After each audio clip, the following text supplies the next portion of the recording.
Hey, what's up? Andrew Kramer here for VideoCopilot.net, and welcome to this very special Halloween video tutorial. Now, you know what makes this tutorial special? Absolutely nothing. It's just like the rest of them. It just happens to be Halloween today, and it just happens to be our number 50 tutorial, which is a pretty cool thing in itself. So I thought maybe we'd take a little time to look back at all the... never mind, we don't really have time for that. Let's just go ahead and move on. What we're going to be creating is the look of bugs crawling underneath the skin. Now, here's what we're going to be doing, and I really love this shot because he doesn't seem that concerned, even though they're really crawling up his neck. But here's what we're going to be creating. Okay, so bugs crawling up the skin, and you can see we have some nice displacement here, and look at this face. That's a great face right there. And you know what? I think oh man, that is just pure terror. Okay, let's go and get started. What we're gonna do is take our face.mov and drop it onto a brand new comp, and we just have our raw footage. And then I'm gonna create a new null object, because the first thing we need to do is motion track our face. Now, we don't need to do the advanced motion tracking from the demon face melt tutorial. We just need to do a quick 2-point track. So select the layer. I'll choose, let's see, window, tracker, control. Now, if you can't find your tracker controls, check underneath your mattress. Sometimes when I lose things, they're in my mattress. So good place to start. So I'm going to click track motion, and we're going to track position and rotation. So let's pick a couple of points. So I'm going to kind of move in here. This looks like a good spot. We'll go ahead and just increase the search area and the track area, and we'll use his left nostril. And these are good places to track because I've already done this tutorial, and so I know exactly where to track. So I'm going to go ahead and analyze forward, and look at that. Okay, perfect track. Man, I sure picked those points good. And make sure we click Edit Target and that we have Null 2 selected. I'm going to choose OK and Apply. Am I going a little fast? I'll slow it down a bit. Just really excited about this one. So I'll click Apply, and we'll apply to X and Y. Okay. So now we have a null object on his forehead, which is very impressive on its own. Now the next step is to create our bug. Now we're not going to be creating an actual bug, but we will be creating a silhouette of a bug. So I'm going to create a new solid, and we'll call this bug layer. And white is fine. And we can get pretty complicated on this, but I think a good bug starts with an oval. So we'll just make an oval shaped bug on the white solid with the elliptical mask tool, and then I'm going to hit F. I'm going to feather this out about 10, and then I'm going to hit T, and then we're going to lower the opacity to 50%. Okay, so what we're going to do is animate this bug layer so that it looks like it's crawling on his face. So I'm going to hit P, brings up our position, and I'm going to set a keyframe, and then I'll just, let's see, I'll move, dang it, lousy, gun. I'm going to go ahead and move it down here below his shirt line, and then I'm going to go up to the end, and I'm going to move it up to his hairline, which is clearly receding, and in no time he will be the guy from Let's Make a Deal, or The Price is Right, or Deal or No Deal. That's right. And that's a good look. So the other thing we want to do here is sort of kind of follow on the contours of his face. And what I can do is parent this to the null object so that at least the animation will kind of stick to his face. And then what I'll do is just kind of play with the keyframes and kind of follow some of the contours and just give the bug a little bit more life and avoid some of the complicated areas like his eye, because that could be tricky. And if I just don't go there, I won't have to worry about it. Okay, so I'm gonna just push this beyond his hair even more there. So right now we just have the bug crawling up his face. Perfect. Now I'm gonna right click on the footage, choose transform. All right. Right click, transform, auto orient, and choose orient along path. And what that's gonna do is make the layer sort of follow the direction of the path. So if you look right here, it kind of rotates to follow the path. The only difference is it's sort of offset. So if you hit R, we can rotate it back on track, and then you'll see that it kind of follows the contours pretty nicely. So I'm just kind of...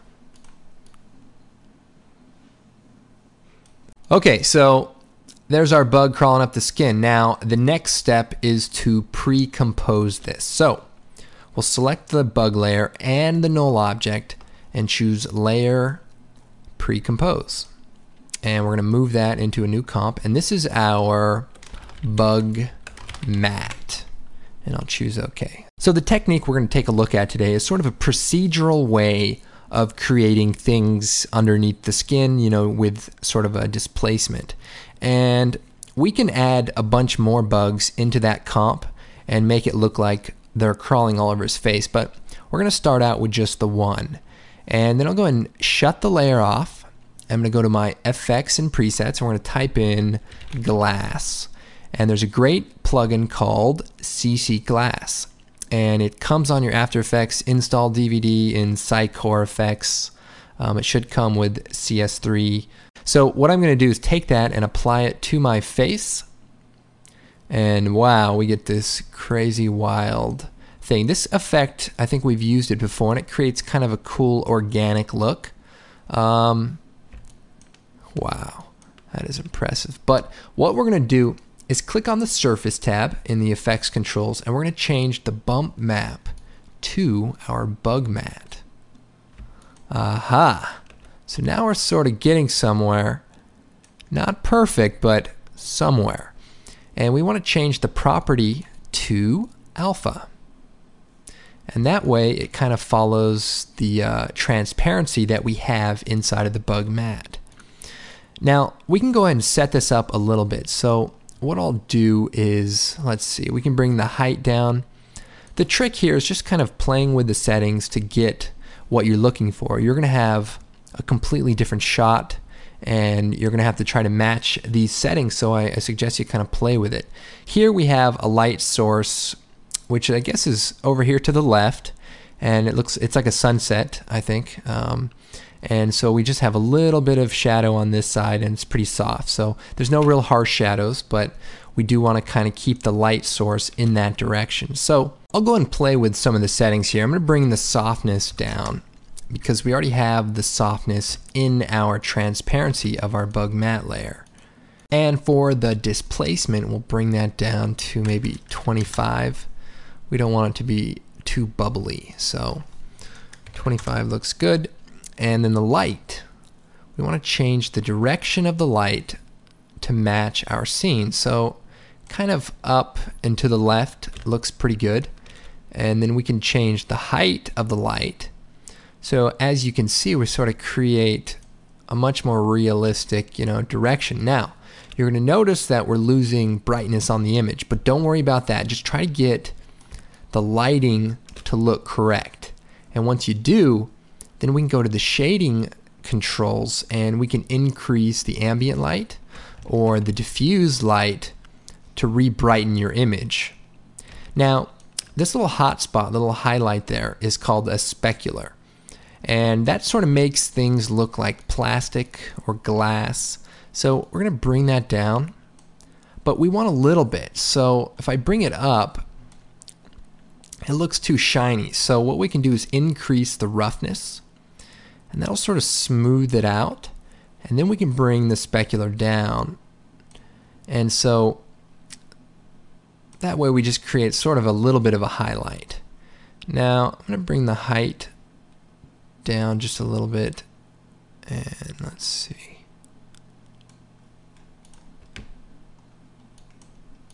You can bring the light intensity too, so that you can kind of dim the shadow, and then just bring the ambient light back up. So right away we're creating some pretty interesting effects. So you can see the bug kind of crawling up the skin, and looks pretty good. But there's a lot we're going to do to sort of enhance this effect. So first thing I noticed, our bug is underneath the shirt, and while this is probably more realistic, I want to show you how to obscure it so that you don't run into that problem. And what you're going to do is come into the bug layer, so we Alt double click, and that's going to bring the comp up that has our matte. And the other thing we'll do is we'll copy the face, edit, copy, and paste it into this comp, just so that we can see what we're looking at. And then what you're going to do is create a new solid. Doesn't matter what color. We'll bring the opacity down. And I'm just going to sort of draw a shape with the pen tool around the shirt.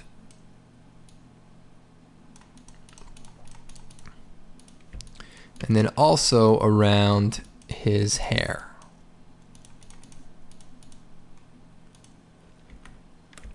And then we'll go ahead and draw the graduation.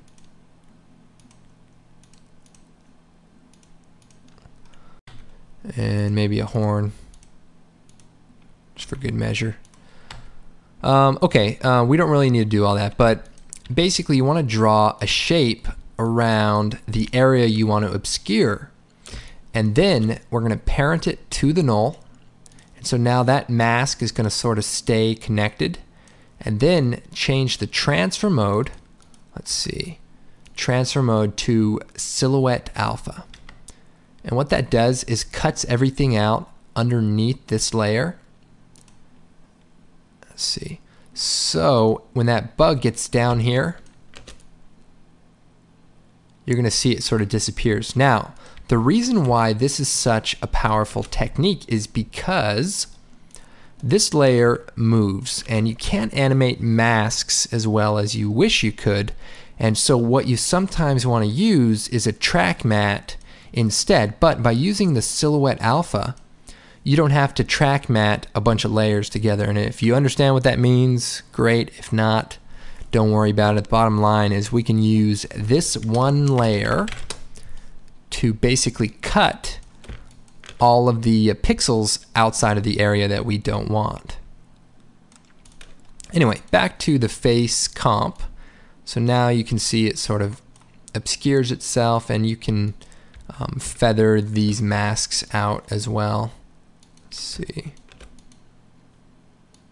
If you make a lot of unnecessary masks, it's hard to see kind of which mask you want to focus on. So right here we sort of have what we're after. Now, like I said, there's some other advanced things we're going to do, and we should just jump right into them. So one thing is color correction. The shadow here is kind of gray, and the shadow here on a real person is sort of red, is sort of skin color. So we need to color correct our bump to sort of match that. So what we can do is create an adjustment layer, and then we're going to take our bug matte and duplicate it.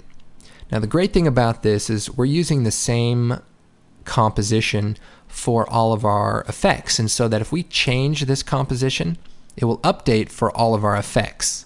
So what I'll do is take the adjustment layer and put it beneath the bug layer, and then I'll choose Effect, Color Correction, Curves, or better yet, Effect, Color Correction, Color Balance. So color balance allows us to change the color. Now, right now we're colorizing the entire thing with this adjustment layer. But if we set the track matte to the alpha matte of this layer, you can see that we're only color correcting that area now. One problem is this layer is semi-transparent. So what we'll do is choose Effect, Color Correction, Curves, and we'll go to the alpha channel and we'll boost it so that our color correction will be stronger and it'll work better. So I'll go ahead and reset it, and then we'll go and play with it. So our shadow should be more reddish. So we'll go to the red balance and maybe we'll increase that a little bit. You know, you just kind of want to go through and maybe play with some of the settings here.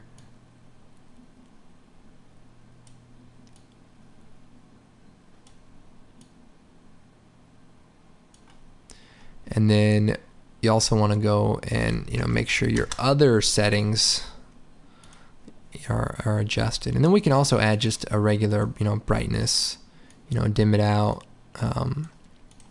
or whatever. So just kind of pull back, you know, scrub through it, make sure that the color correction is looking right, and if it's not, just you know, make some adjustments until you have, you know, kind of what you're looking for. So here it's still getting a little bright, so I'll go back to the shading and we'll bring the specular down to like 5. So that's looking really good now.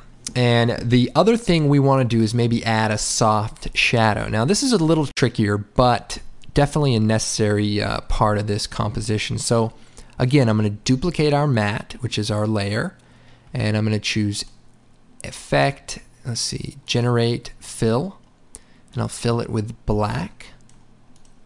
So now we sort of have a shadow, and then I'll choose Effect, Fast Blur. And so now I've added this all to just this single layer. And then I'm going to duplicate the layer, and then I'm going to set the bottom layer to Track Matte Alpha Inverted Matte.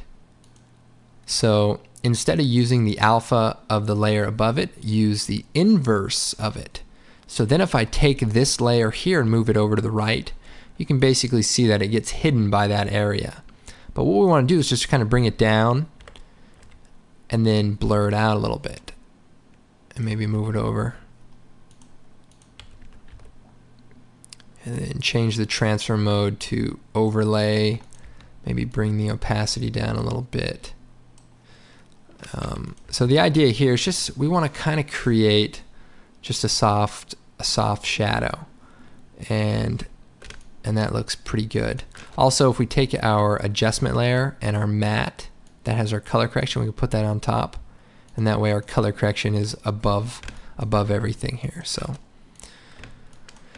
okay, so we're making some progress, and the next step is to sort of make it seem like the displacement is pushing the bump over to the left, because his face is sort of not square towards the camera. So as much as this is a two-dimensional effect, we want to sort of cheat it so that the bump sort of protrudes out that way.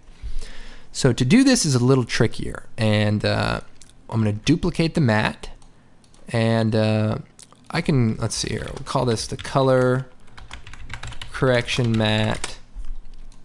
This one is the shadow matte, and this one is the displacement map. But the displacement map doesn't work by itself. I need to do something to it first. So what I'm going to do is choose Layer, Pre-Compose, and move that into a new comp. And then I'm going to Alt, double click on it. So same displacement map right in a new comp. And I'm going to create a gray solid. So I'm going to choose the color, and we're going to do, let's see, 126, 126, 126. So kind of a middle gray. And okay. Put this beneath our displacement, and then I'll bring the opacity up by, or the alpha up, by going to a curves adjustment and boosting the alpha. So that's pretty good. I'll go and close that. And now back in our main comp, we have our displacement map on top. Now the reason you have to pre-compose it is because the displacement doesn't see effects, it only sees a comp. So anyway, let's create an adjustment layer, and then I'm going to choose Effect, Distort, Displacement Map. And then for the displacement map, I'm going to choose our displacement map comp. So let me go in here, and I'll set these values to 0. we're going to use the luminance because we set this up so that middle gray doesn't affect anything. So if I were to increase my displacement, the middle gray wouldn't do anything essentially, and that's because it's made to only affect the bright areas or the dark areas.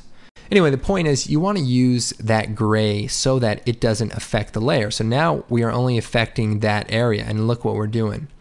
We can sort of push this in the direction that we want, almost like it's 3D. Now you see we're getting this tearing, and that's because the displacement ends right there. But what if we could sort of cheat and move the displacement over, sort of to kind of make this work better? Well, if we Alt double click on this, we can sort of move this to the right. And I'm going to use the arrows and just kind of click it to the right a couple times, so like 3 or 4. And now if I increase the displacement, you see it blends a lot better. And you know, we can cheat that even more, or bring it over in the other direction. Let's see, depending on what you need to do. So in this case, we actually want to go in that direction because we want to make this push out more to the left. So we'll move the displacement to the left, maybe there.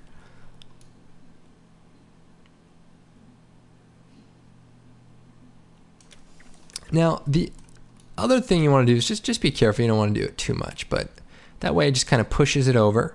And the other thing is these bugs, maybe they're heavy, and so one thing I did was I kind of made them slouch downwards as if they were sort of you know, like hanging on his skin. So kind of a negative value sort of creates that effect. And you know, the more things you can do to make this effect better, you know, the more realistic it's going to look. And you know, so right there, looks pretty good. Looks like he's got a jelly bean crawling up his skin. Perfect. You know, Sam actually does acting. I don't know if you guys know that, but he's been on, you know, a few different shows. He's on the show 24, and before that, he actually did commercials for Claricel, which is an acne medication here, and you know, very effective, obviously, because Sam's all cleared up. Okay, so as you can see, our bug is kind of crawling up the skin, and you know, we can go and make more adjustments to that layer. So this is sort of the gist of this effect, and you know, there's a lot of power in this effect. You know, you don't have to do bugs. You could do worms, you could do veins, anything that's supposed to look like it's extruding off of the skin is things that you can do. And then all you need to do, so let's kind of look at this. We've used the same original matte for everything we've done, the color correction, the shadow, all that. So if I Alt double click on the bug matte, this layer, I can take my bug layer and duplicate it and say move it over. So if I hit P, if you set your mouse over a keyframe and then select the position parameter, you can move stuff, and then you won't have to redo all the animations. So I'm just going to kind of offset some of these bugs, and you can add a wiggle expression, but you can animate them yourself. But this is the idea. You could basically change that displacement map comp, you know, put whatever you want in here, and it'll automatically update in your final comp, and everything's all tracked in and everything works well. So here's kind of a good example of why that displacement map is good, because you see that kind of makes it seem like it goes over his hair, which makes it seem more three-dimensional. Anyway, I hope you guys found this tutorial useful, and you know, I didn't mean to take it on to so many steps, but I really wanted to show you some cool compositing tricks, and hope you guys have fun with this technique, and we will see you next time. And of course, be sure to check out the blog. We have a lot of great information. There's a great photo of me dressed up as Indiana Jones. Can't go wrong there. We got information about new products and all that good stuff. And speaking of products, be sure to check out the product page and say thanks by picking up a great DVD. And, you know, we really appreciate it. It really helps us do our thing. So Take care, everyone, and happy Halloween or happy costume day to those of you who are not corrupted by Western civilization. Okay, guys, we'll see you next time. I'm Andrew Kramer for VideoCopilot.net.